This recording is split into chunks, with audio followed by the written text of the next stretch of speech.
नमस्कार।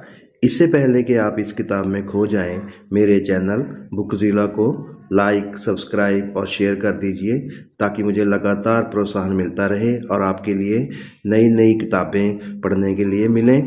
धन्यवाद। Hello friends, if you stand for a reason, be prepared to stand alone like a tree. And if you fall on the ground, fall like a seed that grows back to fight again. दूसरी किताब the meditation, लेखक Marcus Aurelius. मैं स्मरण कि तूने इन बातों को कब तक टाला है और कितनी बार एक निश्चित दिन और घड़ी को देवताओं के द्वारा तुझे ठहराया गया है और तूने इसे अनदेखा किया है। आपके लिए दुनिया की वास्तविक प्रकृति को समझने का समय आ गया है जिसका आप हिस्सा हैं, और उस प्रभु और जगत के हाकिम की जिनसे तू स्वयं बाहर के नाले की नाई बहता है, और यह कि तेरे लिए नियत समय की एक निश्चित सीमा है जिसे यदि तू शांत करने और अपनी आत्मा की बहुत सी व्याकुलताओं को दूर करो, वह मिट जाएंगी और तुम उसके साथ हो जाओगे और फिर कभी नहीं लौटोगे। 2. यह एक रोमन और एक आदमी के रूप में आपकी ईमानदारी और निरंतर देखभाल है।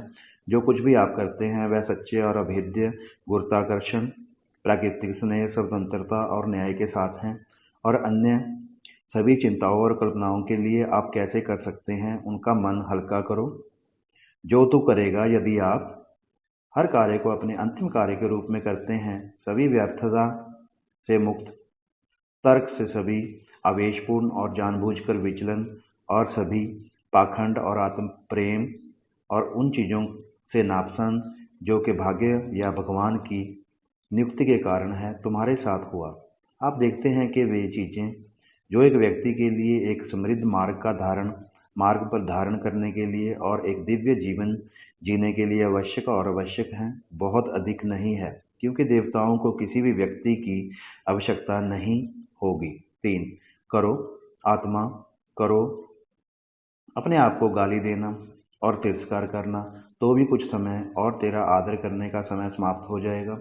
हर आदमी की खुशी खुद पर निर्भर करती है, लेकिन देखो तुम्हारा जीवन लगभग समाप्त हो गया है जबकि अपने आप को कोई सम्मान नहीं दे रहा है। तुम अपनी खुशी को आत्माओं और अन्य पुरुषों के दम से समाहित कर लेते हो। 4. इनमें से कोई भी चीज़ जो बाहरी रूप से होती है आपको इतना विचलित क्यों करती है? कुछ अच्छी बातें सीखने के लिए अपने आप को फुर्सत दें और इधर उधर घूमना फिरना बंद कर दें। आपको दूसरे प्रकार के भटकने पर भी ध्यान देना चाहिए, क्योंकि वे अपने कार्यों में निष्क्रिय हैं, जो इस जीवन में परिश्रम और श्रम करते हैं और उनके पास कोई निश्चित गुंजाइश नहीं है कि वे अपनी सभी गतियों और इच्छाओं को निर्देशित कर सकें। 5. किसी अन्य व्यक्ति की आत्मा की स्थिति को ना देखने के लिए कभी भी किसी व्यक्ति को दुखी होने के लिए जाना जाता है। बता दें कि वे जो कोई भी ऐसा इरादा नहीं रखते हैं और तर्क और विवेक से अपनी आत्मा की गति का मार्गदर्शन नहीं करते हैं, वे निश्चित रूप से दुखी होंगे। 6. ये बातें आपको हमेशा ध्यान में रखनी चाहिए। ब्रह्मांड की प्रकृति क्या है और मेरा क्या है, विशेष रूप से इसका क्या संबंध है, किस तरह का हिस्सा, किस तरह का ब्रह्मांड है, और यह कि वह है, वहाँ है, कोई भी जो आपको रोक नहीं सकता है। लेकिन आप हमेशा वही काम कर सकते हैं और बोल सकते हैं जो उस प्रकृति के अनुकूल है जिसका आप हिस्सा हैं। 7. थियोफ्रेस्टस, जहाँ वह पाप के साथ पाप की तुलना करता है, जैसा कि एक अश्लील भावना के बाद ऐसी चीज़ें जो मैं देता हूँ तुलना की जा सकती हैं अच्छी तरह से, और एक दार्शनिक की तरह कहते हैं कि वे पाप अधिक हैं जो वासना के माध्यम से किए गए हैं, जो क्रोध से किए गए हैं, क्योंकि जो क्रोधित होता है वह एक प्रकार का शोक और अपने आप में घनिष्ठ संकुचल के साथ लगता है तर्क से दूर होने के लिए, परंतु जो कोई अभिलाषा के द्वारा पाप करता है और सुख से जीतकर अपने पाप में ही अधिक नपुंसक और निर्दयी स्वभाव से को भटकाता है। ठीक है, और एक दार्शनिक की तरह वह कहता है कि दोनों में से अधिक निंदा की जानी चाहिए कि वह खुशी से पाप करता है जो दुख के साथ पाप करता है, क्योंकि वास्तव में ऐसा लग सकता है कि यह वादवाला सबसे पहले अन्याय हुआ है और इसलिए किसी तरह से इसके दुख के माध्यम से क्रोधित होने के लिए मजबूर किया गया है। 8, जो कुछ भी आप प्रभावित करते हैं, जो कुछ भी आप प्रोजेक्ट करते हैं, ऐसा ही करते हैं और इस तरह सभी को प्रोजेक्ट करते हैं जिसे आप जानते हैं इस समय इस जीवन से बाहर निकल सकते हैं। और मृत्यु के लिए यदि कोई देवता है तो पुरुषों के समाज को छोड़ना कोई दुख की बात नहीं है। देवता तुझे कोई हानि नहीं पहुंचाएंगे, तू निश्चय कर सकता है। लेकिन अगर ऐसा है कि कोई देवता नहीं है या कि वे दुनिया की परवाह नहीं करते हैं, तो मैं देवताओं से रहित और सभी दिव्य विधान से रहित दुनिया में रहने की इच्छा क्यों करूं? परंतु देवता अवश्य हैं और वे जगत की सुधि लेते हैं, और जो बातें सचमुच बुरी हैं वे बुराई और दुष्टता की नाई ऐसी वस्तुएं हैं जो उन्होंने अपने ही वश में कर ली हैं कि यदि वह चाहे तो उनसे दूर रहें, और यदि इसके सिवा कुछ होता जो सचमुच बुरा और बुरा होता, उन्हें इसकी भी चिंता होती कि कोई मनुष्य इससे दूर रहता। लेकिन इसे दुनिया में किसी व्यक्ति के जीवन को चोट पहुंचाने और पूर्वग्रह करने के लिए क्यों सोचा जाना चाहिए, जो किसी भी तरह से मनुष्य को अपने ही व्यक्ति में बेहतर या बदतर नहीं बना सकता है। हमें भी नहीं सोचना चाहिए कि ब्रह्मांड की प्रकृति ने या तो अज्ञानता के माध्यम से इन चीज़ों को पारित किया है, या यदि वे उनसे अनजान नहीं हैं फिर भी उन्हें रोकने में असमर्थ हैं या उन्हें व्यवस्थित करने और निपटाने के लिए बेहतर हैं। ऐसा नहीं हो सकता कि उसने शक्ति या कौशल के अभाव में ऐसा कुछ किया हो ताकि सभी अच्छे और बुरे दोनों के साथ समान रूप से गुप्त रूप से सभी चीज़ों को भुगतना पड़े। सो जीवन और मृत्यु, मान और अपमान, परिश्रम और सुख, धन और दरिद्रता, ये सब बातें मनुष्यों पर ही घटती हैं। अच्छा और बुरा दोनों समान रूप से, परंतु उन वस्तुओं की नाई जो ना तो अच्छी हैं और ना ही बुरी, अपने आप के कारण ना तो शर्मनाक और ना ही प्रशंसनीय। 9, विचार करेंगे सभी चीज़ें कितनी जल्दी घुल जाती हैं और हल हो जाती हैं। शरीर और पदार्थ स्वयं दुनिया के पदार्थ और पदार्थ में, और उनकी यादें दुनिया के सामान्य युग और समय में। सभी सांसारिक समझदार चीज़ों की प्रकृति पर विचार करें, विशेष रूप से जो या तो आनंद के जाल में फंसते हैं या उनकी चिड़चिड़ापन के लिए भयानक हैं या उनके बाहरी चमक और दिखावे के लिए बहुत सम्मान और अनुरोध में हैं।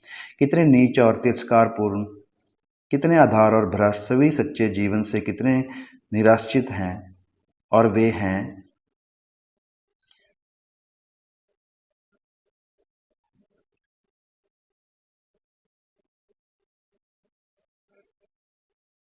10। यह एक अच्छी तरह समझ रखने वाले संकाय के साथ संपन्न व्यक्ति का हिस्सा है यह विचार करने के लिए कि वे समय बहुत काम में क्या हैं, जिनके नंगे दम्भ और आवाज़, सम्मान और श्रेय आगे बढ़ते हैं। यह भी मरना क्या है और कैसे। अगर एक आदमी इसे अकेले ही मरने के लिए विचार करेगा और अपने दिमाग में उन सभी चीज़ों को अलग कर देगा जो आमतौर पर हमारे लिए खुद का प्रतिनिधित्व करते हैं, वैसे प्रकृति के एक कार्य के अलावा किसी अन्य तरीके से नहीं समझ सकता है, और वह प्रकृति के किसी भी कार्य से डरता है, बहुत बच्चा है। अब मृत्यु यह ना केवल प्रकृति का कार्य है बल्कि प्रकृति के लिए भी अनुकूल है। 11, अपने आप से विचार करें कि मनुष्य और उसके किस हिस्से से भगवान से जुड़ा हुआ है और मनुष्य का वह हिस्सा कैसे प्रभावित होता है जब इसे फैला हुआ कहा जाता है। उस आत्मा से बढ़कर और कुछ नहीं है जो एक तरह के चक्कर में सभी चीज़ों को घेर लेती है, जैसा कि वह कहता है, यहाँ तक कि पृथ्वी की गहराई तक भी खोजता है और सभी चिन्हों और अनुमानों के द्वारा अन्य लोगों की आत्माओं के विचारों में चुभता है। और फिर भी यह समझदारी नहीं है कि एक आदमी के लिए खुद को पूरी तरह से लागू करना और अपने सभी विचारों और प्रवाह को उस आत्मा की प्रकृति तक सीमित रखना पर्याप्त है जो उसके भीतर है, और वास्तव में उसकी सेवा करने के लिए उसकी सेवा में यह निहित है कि एक आदमी अपने आप को सभी हिंसक जुनून और दुस्नेह से, सभी उतावलेपन और घमंड से और सभी प्रकार के असंतोष से शुद्ध रखता है, या तो देवताओं या पुरुषों के संबंध में, क्योंकि जो कुछ देवताओं से प्राप्त होता है वह उनके मूल्य और महानता के लिए सम्मान का पात्र है, और जो कुछ मनुष्य से प्राप्त होता है क्योंकि वे हमारे रिश्तेदार हैं, हमारे द्वारा हमेशा प्यार से मनोरंजन किया जाना चाहिए, कभी कभी उनकी अज्ञानता से आगे बढ़ते हुए, जो वास्तव में अच्छा और बुरा है। एक अंधापन कम नहीं है जिससे हम सफ़ेद और काले रंग के बीच अंतर करने में सक्षम नहीं हैं, एक प्रकार की दया और करुणा के साथ भी। 12 यदि आप 3000 या 10,000 साल तक जीवित रहें, फिर भी यह याद रखें कि मनुष्य जीवन के उस छोटे से हिस्से को छोड़कर जिसे वह अभी भी जी रहा है, बिना किसी जीवन के भाग ले सकता है, और जो वह रहता है वह नहीं है उसके अलावा जिसे वह हर पल अलग करता है। वह तो जो सबसे लंबी अवधि है और जो सबसे छोटा है, दोनों एक प्रभाव में आते हैं, क्योंकि जो बीत चुका है उसके संबंध में कुछ असमानता हो सकती है, फिर भी वह समय जो अभी और अस्तित्व में है सभी मनुष्यों के लिए समान है, और यह है कि जब भी हम मरते हैं तो हम उससे अलग हो जाते हैं। यह स्पष्ट रूप से प्रकट होता है कि यह केवल एक समय का क्षण हो सकता है जिसे हम तब अलग करते हैं, क्योंकि जो या तो अतीत है या आने वाला है, उसके साथ भाग लेने के लिए एक आदमी को ठीक से नहीं कहा जा सकता है, क्योंकि जो उसके पास नहीं है उसे मनुष्य कैसे अलग करे। इसलिए ये 2 बातें तुम्हें अवश्य याद रखनी चाहिए। पहला, कि दुनिया में सभी चीज़ें अनंत काल से एक ही समय की एक सतत क्रांति द्वारा और चीज़ें हमेशा जारी और नवीनीकृत होती हैं, एक प्रकार और प्रकृति की होती हैं, ताकि केवल 100 या 200 वर्षों के लिए या अनंत काल के लिए एक आदमी उन चीज़ों को देख सके जो अभी भी वही हैं। यह महान क्षण की बात नहीं हो सकती है। और दूसरी बात, वह जीवन जो किसी भी सबसे लंबे जिगर या सबसे छोटे जिगर के अंगों के साथ लंबाई और अवधि के लिए समान है, केवल वही है जो मौजूद है। वह है जो दोनों में से कोई भी खो सकता है, केवल वही है जो वे उसके लिए जो उसके पास नहीं है। किसी को भी वास्तव में खोने के लिए नहीं कहा जा सकता है कि दुनिया में सभी चीज़ें अनंत काल से एक ही समय की एक सतत क्रांति द्वारा चीज़ें हमेशा जारी और नवीनीकृत होती हैं।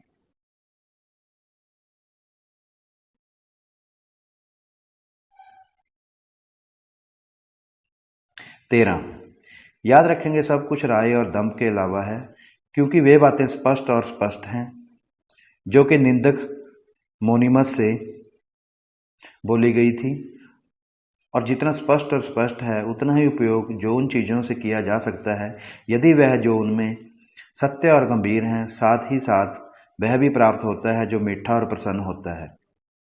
14 एक आदमी की आत्मा पहले गलत करती है और खुद का अनादर करती है, और विशेष रूप से जब वह अपने आप में एक धर्म त्यागी बन जाती है, और जैसा कि वह दुनिया की एक अप्सरा थी, क्योंकि दुनिया में जो कुछ भी होता है उससे दुखी और अप्रसन्न होना प्रत्यक्ष है। ब्रह्मांड की प्रकृति से धर्म त्याग, जिसका हिस्सा दुनिया के सभी विशेष प्रकार हैं। दूसरे, जब वह या तो किसी पुरुष से विमुख होती है या विपरीत इच्छाओं या स्नेह के कारण उसकी चोट और पूर्वग्रह की ओर प्रवृत्त होती हैं, जैसे कि उनकी आत्माएं जो क्रोधित हैं। तीसरा, जब वह किसी सुख या दुख से दूर हो जाती हैं। चौथा, जब वह अलग हो जाती हैं और गुप्त रूप से झूठा या तो कुछ भी करती हैं या कुछ भी कहती हैं। पांचवा, जब वह किसी निश्चित लक्ष्य के लिए किसी चीज़ को प्रभावित करती हैं या प्रयास करती हैं, लेकिन उतावलेपन से और उचित अनुपात और विचार के बिना, यह आम अंत के लिए कितना परिणामी या असंगत है, क्योंकि छोटे से छोटे काम भी अंत तक के संबंध के बिना नहीं किए जाने चाहिए, और समझदार प्राणियों का अंत है उसका अनुसरण करना और उसका पालन करना, जो इसका कारण था, और इस महान शहर की व्यवस्था और प्राचीन राष्ट्रमंडल। 15 एक आदमी के जीवन का समय एक बिंदु के रूप में है। इसका सार सदा बहता रहता है, भाव अस्पष्ट रहता है, और शरीर की पूरी संरचना भ्रष्ट की ओर प्रवृत्त है।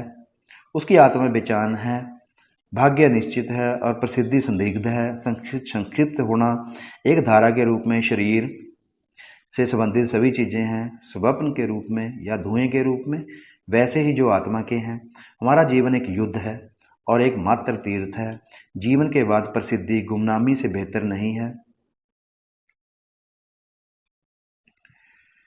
फिर वह क्या जो पालन करेगा, और जो पालन करेगा केवल एक चीज़ दर्शन, और दर्शन इसमें शामिल है।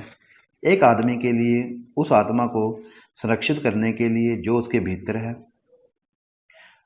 सभी प्रकार के अपमानों और चोटों से और दुखों या सुखों से ऊपर, कभी भी उतावलेपन से या ढोंग से या पाखंड से कुछ भी ना करें।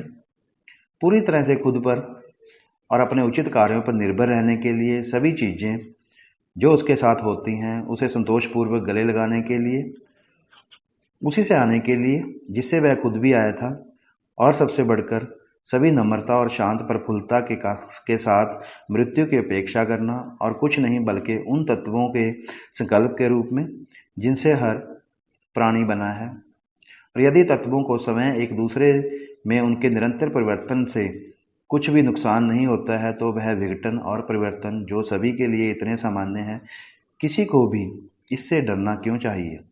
क्या यह प्रकृति के अनुसार नहीं है? लेकिन प्रकृति के अनुसार कुछ भी बुरा नहीं हो सकता।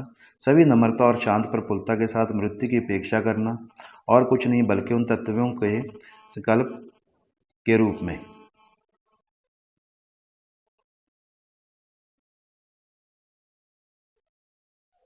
लेकिन प्रकृति के अनुसार कुछ भी बुरा नहीं हो सकता।